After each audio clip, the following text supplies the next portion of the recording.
Hi, I'm Eric, and I make videos about the Devel 16, and guess what? Supercar Blondie is going to be driving it for the very first time. Let's see if it's real. I'm going to be reacting to her video. Let's go in. Oh, and look, the door doesn't seem to open fully because they haven't really gotten that far in their engineering yet. Let's turn her on, and first of all, see how the Devel 16 sounds.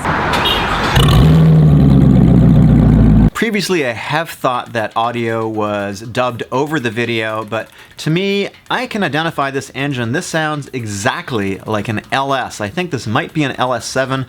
I've got an LS swap I'm doing in my Mercedes SLK. I'm pretty familiar with the noise it makes. To me, this sounds like some kind of LS. Does not sound like any kind of V16. The steering wheel shape is going to be very similar to this, but it's going to look obviously quite different from how it looks right now. So there's a few features here that may not make it into the final production version.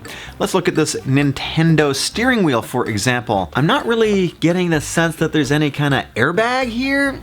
Is that important? This looks like a kit car. This looks like something that I would have designed in my garage in terms of the interior. This is nowhere near a final production car. Movlogs was gushing about how incredible the interior was. It's not incredible, it's just a mock-up. There's these huge hard plastic pieces here. You can see exposed screws. The headliner is falling off. It's got some sort of, you know, Cheech and Chong 70s van kind of plush look to the interior. It's not a real car. This is the very definition of nothing more than a rolling prototype. The actual car which you can be tested, the 5000, and can be driven and seeing, it's going to be next year. Next year. Yeah, hopefully in February. All right, so the first one is gonna be 5,000 horsepower. It's gonna be February 2019. That's just a few months away. Okay, I'm ready. I'm ready to be proven wrong. I wanna see this production car in just a few months from now, given this, you know, metal interior that they have going on right now. And we'll be testing the top speed, acceleration. You mean I'll be testing the top speed and acceleration? Yeah. Yeah? Ooh, this should be good. Supercar Blondie gets to do top speed and acceleration runs. I'm sure she has a ton of track experience. I'm sure she's driven over 200 miles an hour many times. And, you know, when you're testing a car for top speed, you definitely want someone of Supercar Blondie's racing caliber and heritage to be doing the testing for you. We have a car that we think is going to go 300, maybe 350 miles an hour. We're looking for someone who has a sort of a test pilot type experience, someone who's done a lot of car racing. Who would you recommend? Someone with probably no track experience, someone who doesn't really seem to know a whole lot about cars? Supercar Blondie, she'd be perfect.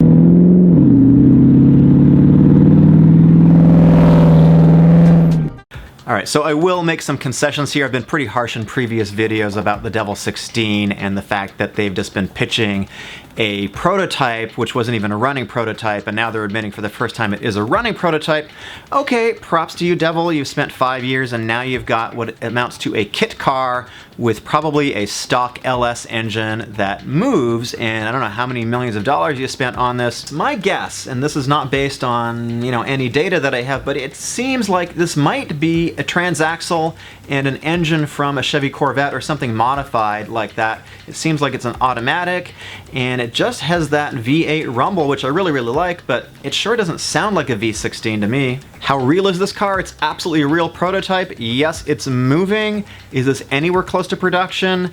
Not even a little bit. I don't know if you saw the news before, but in one of my previous videos on the Devel 16, it looks like there's some inside sources who say the project is actually canceled. You see, MAT Engineering, which is an Italian firm which was supposed to build the car for Devel, they've pulled out completely. All the cars will be built in Texas, USA. All right, so now we have the car being built in Austin, Texas, apparently by some unnamed firm. Don't know who that is. Don't know why we need all this secrecy. So there's 3 versions of the car. Apparently there's the 2,000 horsepower, the 3,000 horsepower, and the 5,000 horsepower engine. Let's talk about that for just 1 second. I'm gonna refer to Speed Hunters. They have a pretty good article on drag racing. Devel has said that this car, the 5,000 horsepower car, is going to be track only over 350 miles an hour. So I'm assuming, let's just assume for the moment that they're talking about drag racing. With NHRA, Top Fuel, or funny cars, These engines run on nitromethane. They're not running on regular gasoline. Here's the deal. After each run, they tear down the engines completely. They can do it in 40 minutes. They pull off the blower, they take the pistons out, everything, they inspect for wear, they replace things, they repair things, they put it back together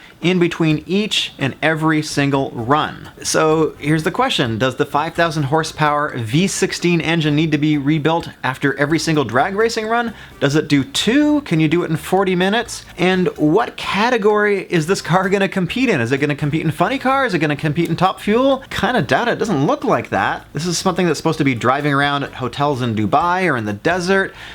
What racetrack is this going to go on? Or is this car supposed to be competing in some sort of top speed competition? Is this going to take on the Agera RS? 268 miles an hour in the desert? Not seeing much indication of that. To cool 2,000, 3,000, or 5,000 horsepower, which I don't really believe they can cool 5,000 horsepower from more than a second or two, you got to have a ton of radiators. The Bugatti Chiron has, I think, about a dozen radiators in the car. That's a lot of power. Yeah, you can cool something for a brief period of time, but if you're going to be running at full throttle for, let's say, 10, 20, 30 seconds, you're going to be doing a top speed run, you need a massive amount of cooling. I just don't see it as being realistic. When you've got a really high horsepower car like 1,000, 2,000, 5,000 horsepower, you need to get that power to the ground. And in cars that have a lot less power, like the GTR, they are all-wheel drive. The Bugatti Chiron, all-wheel drive. So if you want to get those 5,000 ponies down to the ground, how are you going to do it? If you look in the interior of this car, I'm not seeing a whole lot here except a fancy video screen and some blue carpet. According to these other articles by Motor Trend, and I'm going to put them right up over here, this car is essentially a giant wing. I don't see any giant wings on this car that are going to keep the car down on the ground and generate downforce. There could be a bit of a problem here. How realistic is it that this car is actually going to come to market, let's say in North America or Europe or a major international market? Well, what about emissions? I decided to look at the rules. I thought that might be a good place to start. So I looked at the EPA rules on emissions and what it takes to get a car certified in the USA. So I've got a question, Devel. Your 2,000, your 3,000 horsepower cars, do these things even have catalytic converters on them? How are they going to be emissions compliant? In what countries? Well, I decided to actually look at the EPA rules and I pulled them up. It's 537 pages. It says, under an attribute-based standard, every vehicle model has a performance target, fuel economy, and CO2 emissions for CAFE and CO2 emission standards respectively. Every vehicle in the US has got to meet these, so how are these cars going to meet US emissions? I don't know. Look, I want to be totally fair to Supercar Blondie and put my position on the record. I've got no problem with Supercar Blondie. I've got no problem with paid spokespersons, and that's the issue. I fully believe that she is being paid by Devel. I believe there is a financial relationship to promote and pitch the car, pitch the product.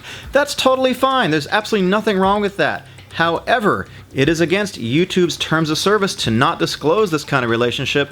I haven't seen any disclosure on her videos. I haven't seen any disclosure on Devel's videos. The audience should know that there is a paid relationship. It should be obvious. So yeah, what have we got? We've got a Devel 16, which is a running prototype now. Props to Devel for doing that. That's all that it is. I don't see them getting this thing into production by February of 2019. So I don't know about the V16, but the V8 is a possibility. And you know what else has got a V8? That is my Mercedes SLK, which I'm doing a crazy swap on. You're gonna click on the card right over here, and I've also got another Devel 16 video as well. It's gonna be in the end card. My name is Eric. I'll see you guys in the next video.